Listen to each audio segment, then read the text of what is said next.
నమస్తే. ఏంటి అల్లు అర్జున్ గారు అరెస్ట్ మీరు ఎలా చూస్తారు? చట్టం పని దాన్ని చేసుకుపోతుందా తప్ప రైటా? అంతే చట్టం పడతాను చేసుకుంటాను అంతే. అంటే ఆయన్ని క్షమించాల్సిన అవసరం ఉందంటారా? ఆయన కూడా అనుకోని సంఘటనే కదా ఇది. లేదు అనుకోని సంఘటన కాదండి. ఎందుకంటే ఇప్పుడు వేల థియేటర్లలో సినిమా ఓపెన్ అయినప్పుడు ఆ థియేటర్లో ఇన్సిడెంట్ ఎందుకు జరిగింది, ఆ థియేటర్లో ప్రాణాపాయం ఎందుకు జరిగింది? సో ఆయన అకౌంటబిలిటీ లేకుండా పోలీసులకు సమాచారం ఇవ్వకుండా అట్లా రావడం వల్లనే యువకులు ఎవరైతే వాళ్ళు ఎక్కువ రావడం వల్ల తొక్కిసలాడకు గురై ఒక ప్రాణం పోయింది. సో ఈ హత్యకు కారణం అల్లు అర్జున్ పక్కా కారణం.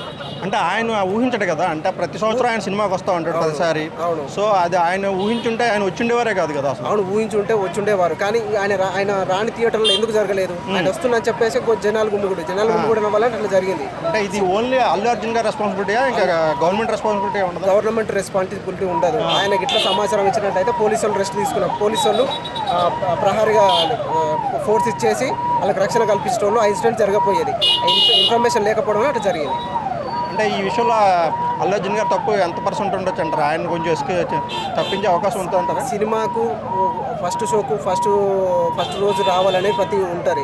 ఆ కుటుంబంతో రావడం అనేది ఆయనదే తప్పు. అయితే పోలీసులకు ఇన్ఫర్మేషన్ ఇవ్వకుండా రావడం కూడా అల్లు అర్జున్ తప్పు ఉంటుంది. చాలా ఇద్దరు తప్పు ఉంది కాబట్టి ఇది యాక్సిడెంట్ గానే భావించాలా లేకపోతే? యాక్సిడెంట్ కాదండి. ఎందుకంటే ఇప్పుడు వేల థియేటర్లలో రిలీజ్ అయినప్పుడు ఆయన పోయిన థియేటర్లో ఎందుకు ఇన్సిడెంట్ జరిగింది చెప్పకపోవడం వల్ల. సినిమా స్టార్లు అంటే ఎగబడడం చాలా సహజమైన విషయం కదా.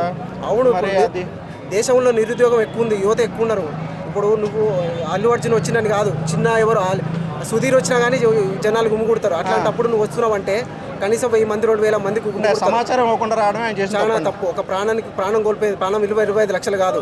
నువ్వు నా ప్రాణము నా ఆర్మీ అంటావు. నువ్వు జుకే కానీ మొన్న వరదలు వచ్చినప్పుడు నువ్వు ఇచ్చిన జుకే కానీ ఇచ్చిన సాయం ఏది? నీ ఆర్మీకి చేసిన సాయం ఏది? ఒక సీఎం పేరు కూడా గుర్తుపెట్టుకోవాలంత బలుపు ఎందుకు నీకు? నువ్వు హీరోవి, రాష్ట్రంలో ఉంటున్నావు. మేము సినిమా చూస్తేనే నీకు పేరు కానీ నీకు డబ్బులు కానీ. మరి అట్లాంటి దానికి నువ్వు మా సామాన్య ప్రజలకు చేసింది ఏముంది? మొన్న వరదలు వచ్చినప్పుడు నువ్వు ఏ సాయం చేసినావు? జుకే కానీ అయ్యని. నా ఆర్మీ నాకు ప్రాణం అంటావు, ఏం చేసినావు? ఒక సీఎం పేరు, కనీసం గౌరవ ముఖ్యమంత్రి పేరు కూడా గుర్తుపెట్టుకోలేనంత స్టార్డమ్ ఎందుకు నీకు? అకౌంటబిలిటీతో ఉండాలి. హీరో అన్నప్పుడు హీరోలాగా ఉండాలి. ఆ ప్రాణాపాయానికి 100% అల్లు అర్జునే కారణం. Okay, thank you.